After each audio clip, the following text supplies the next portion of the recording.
welcome to the Kelly Roach Show, a place for no fluff, easy to implement, 20-minute or less business and leadership lessons to help you build a sustainable business that scales. Let's get started. Welcome back. This is the Kelly Roach Show, and today we are diving in to the concept of playing small. Now, some people have said that for many, this is kind of the softening era, right? Many individuals, after going through this year of 2023, where there have been significantly more business closures in the small business world than for many business quarters prior to, we just made it through a year that was pretty tough for a lot of people, right? And, when we go through a season where there's challenges or hardships, it's very easy to have this romantic vision, this romantic idea of playing small. It is this little image, this fairy tale that we construct in our minds that will bring us the relief, the peace that we seek, right? Have you ever been tempted by that? I know I have, right? In your mind, you think about all the challenges and the frustrations and all the things that, aggravate you or upset you or the hardships that you're dealing with. And you say, you know what? I don't need any of this. I don't need that big dream. I don't need those big goals anymore. I don't really want to accomplish A, B, C, X, Y, Z that bad. I don't need that amount of money. I don't have to pass that, financial gain down to the next generation. I can just be happy with simplicity, right? And I will be the first person to say, I love simplicity. I'm a super simple person. I've always been super simple. I don't really possess a lot of things. I'm not a things person. I'm not super motivated by buying toys or fancy, extravagant, tangible things. It's just never been my motivation for anything that I do, really. But I'm here as the bearer of bad news today. But actually, in bearing this bad news, I think that it will help bring life back to your dreams. And this is what I want to say. When we are hitting up against a wall, when we are running into a ceiling in our businesses, in our lives, whatever area you want to think about, your relationship, your health and wellness, your fitness, whatever it is, when we're running into a wall over and over again, it means that we need to adjust. We need to make some adjustments. It is a signal that what we're doing isn't exactly working as it relates to the outcome that we want to get. And for many of us, especially in our businesses, when we run into a season of challenges and we stay in that place of challenge. We're not breaking through. We're not shattering the ceiling and getting on with what's next. A lot of times it's because we are stubbornly sitting in our own muck. Hate to say it. When you look at the amount of business closures, for example, that happened in 2023, which were drastically higher than in quarters and years previous. If you look at the graph, it's just like hockey stick, okay? Those people that ran those businesses know how to get business. We know that businesses go out of business when they no longer have cash flow and they can't support generating, enough sales to pay the bills and to make a profit, right? But those businesses didn't have amnesia and forget how to make a sale or how to get a customer. They lost the will to fight.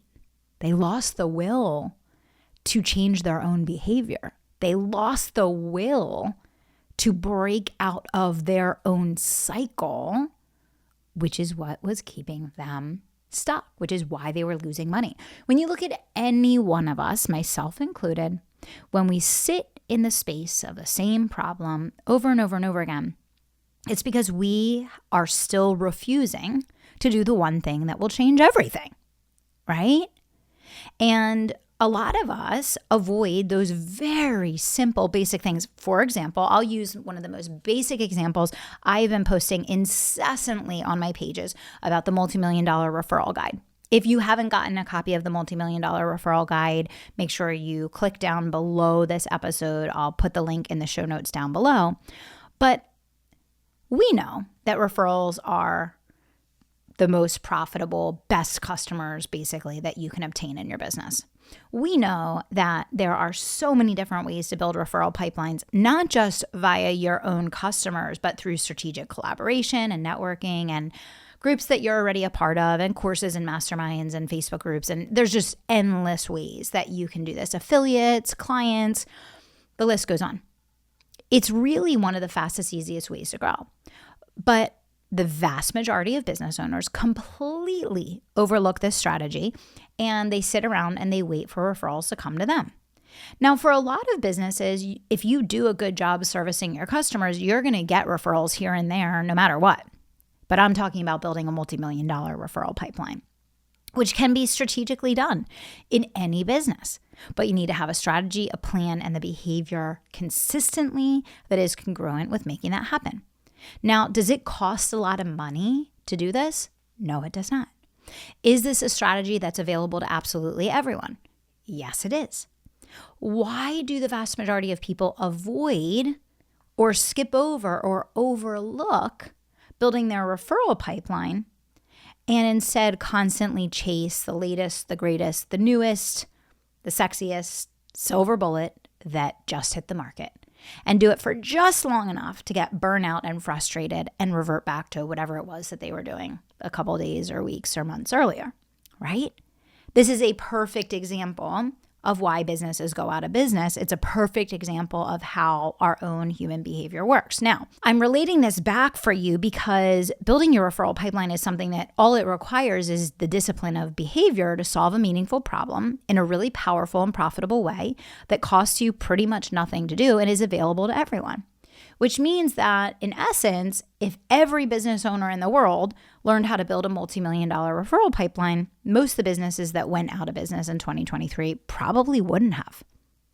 But we tend to sit in refusal of the lessons that sit right in front of us, and many times continue to chase surface level things, distractions, things that we do out of habit or guilt or obligation or whatever the case, that have nothing to do with what actually is going to move the needle to get to where we want to be. Now, let me bring the conversation back to why I'm recording this episode today. In this era, in this season that I see us in today, I see so many business owners reducing their goals down to what they feel is playing small enough that it will bring them relief. They just want peace. And listen, I get it. I face that temptation in my own business more times than I can ever describe. Okay. I've certainly had those moments where I'm like, I'm just going to shut it all down. I'm going to play small. I'm going to have a couple clients. I'm going to get rid of all these things. Here's the problem with this philosophy. Here's the problem with this theory. It never brings relief, because whatever challenge, problem, obstacle you are running up against is there for your own growth. It is there for your own development. It is there, and it is placed before you because it's what's necessary for you to grow to the next level, to the next step, to go through your own personal evolution, your maturity, your expansion, all of those things. And so what happens is, many of us try to escape those challenges or those problems that we're facing, whether it's team, whether it's operations, maybe it's customer retention, maybe it's the way that your clients are being serviced, maybe it's client turnover, maybe it's turnover within your team, maybe it's the performance of your team, maybe they're not profitable, maybe they're not performing, whatever it is. Like, I could go on and on. It's different for everyone, right? But this is where I see that most people think that if they just play small enough, they can avoid the growth opportunity that's been placed in their lap, that is going to haunt them, that is going to find them, that is going to stay with them until they learn it, right? Because things that are placed in our life are placed in our life to force us to grow, evolve, change, and expand. That's it. To help us grow, evolve, change, and expand. And so you can run from it. You can shut your soul and your heart down and say, I'm going to give up on my dreams. I'm going to play small. I'm going to avoid building a team. I'm going to avoid advertising because it never works, right? Advertising, how could it never work, right? But we always speak in these generalities of I've tried everything. We've done everything, right? We've never tried everything. We've never done everything that's possible, right? So here's the thing.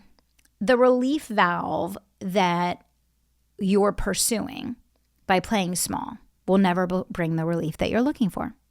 Because when you shut it down on one side and you begin to go in the other direction, it's just going to find you again. It's going to keep showing up in your life in different ways over and over and over again. And the bottom line is, a lot of business owners think that if they run a smaller business, that it's going to give them more freedom and peace. The problem with that is the only way to close the freedom loop in your business is to have a winning team, period, end of story. Even if you run a really small business with practically no team, and now you're like, oh, there's no team drama, there's no expenses, I don't have to deal with this, I don't have to deal with that. You are the business. You can't get sick, you can't take vacations, you can't take time off, you have no freedom because you are the business. Every client expects to have you, to have access to you. I had a situation that happened to me recently that reiterated how absolutely crucial team is. And I'm so thankful. I was recently sick for 2 weeks, like unbelievably sick, like knocked down, like in bed. The sickest I've been with my husband for 17 years. He said to me, Kelly, I've never seen you sick like this. Okay. I guarantee, besides the people that maybe I personally told or that I gave a team member permission to tell, that people had no idea that I was out of work. They had no idea that I was out sick.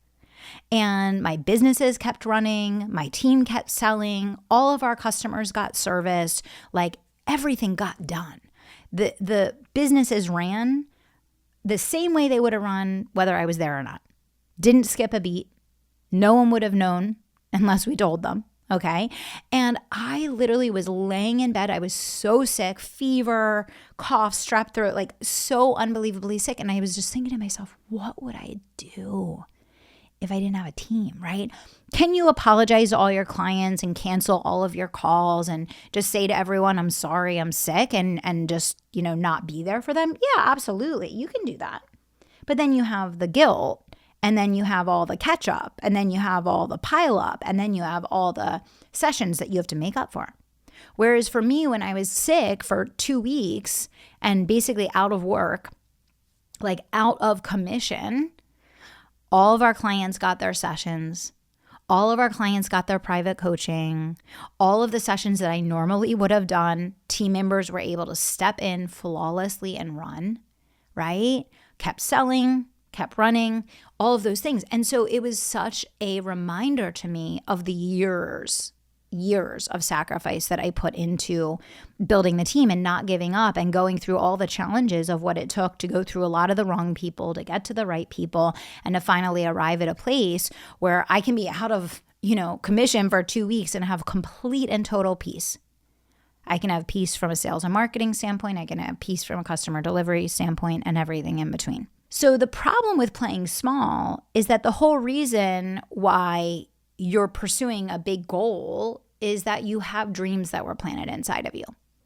And I'm a believer that dreams don't just happen by happenstance. I believe that our dreams are interconnected with our purpose, and that we each have a unique purpose that coincides with unique gifts that we were given.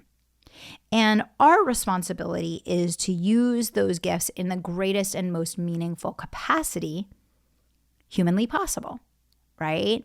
I love that quote by Leo. I forget his last name, but I've posted it on social and I've shared it with so many people. You guys probably know exactly what I'm talking about.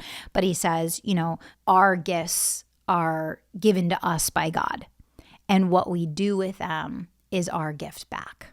Right. And I am such a firm believer in that. That just, to me, it strikes a chord on such a deep level, because I truly believe that our dreams are intertwined with our gifts, and our personal responsibility is the full and greatest utilization to touch as many people as possible, to impact as many people as possible, to create as much positive change and inspiration and goodness in the world as humanly possible, to spread as much love and impact as humanly possible. And playing small helps no one. You can't serve more people. You can't sell to more people. You can't impact more people. You can't give back to more people. You can't make a difference for more people. It shuts down every area of abundance in our lives when we play small. Literally, it cuts off all possibilities of expanding your gifts to make the biggest difference that you possibly can in the world. So many people I see, when they come up against a wall, they bounce up against it, and then they say, okay, that was too hard. That hurt too much. I'm going to go in this new and different direction. And because you never learned the lesson that was placed there for your own personal good, for your own growth and development, you're running in another direction, and that lesson is going to follow you wherever you go. It is literally going to follow you wherever you go. And it is going to keep following you until you sit with it. Until you sit with it and you say, okay, what's the lesson here? What do I need to learn? What do I need to overcome? What do I need to figure out? How do I need to grow? And that growth doesn't happen in contraction, right? And so I'm a huge fan of reinvention, and I deeply believe that we evolve and that we change and transform over the years as we go. So I completely believe that our vision can evolve and change, and it doesn't always have to do with building something huge. But I think that it needs to be for the right reason and not because we're chasing easy. And I think that a lot of peace comes through faith and your relationship with God.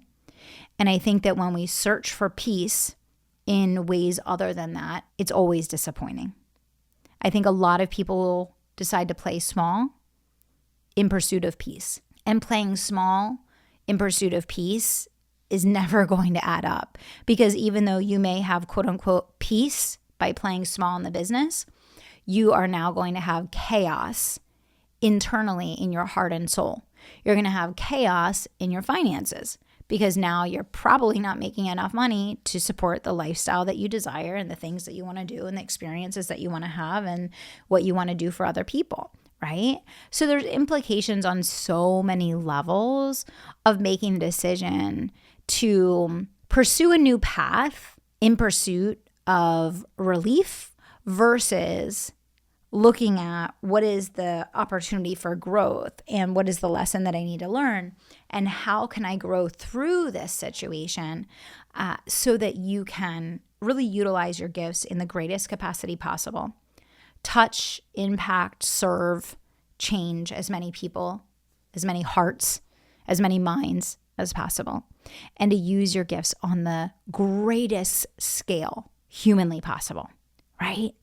The other thing that playing small is never going to do is it's never going to bring the financial freedom that you want. And no matter what you do, if you want to change a lot of lives, you want to impact a lot of people, you want to touch and influence a lot of humans and hearts and minds, you're going to need a team.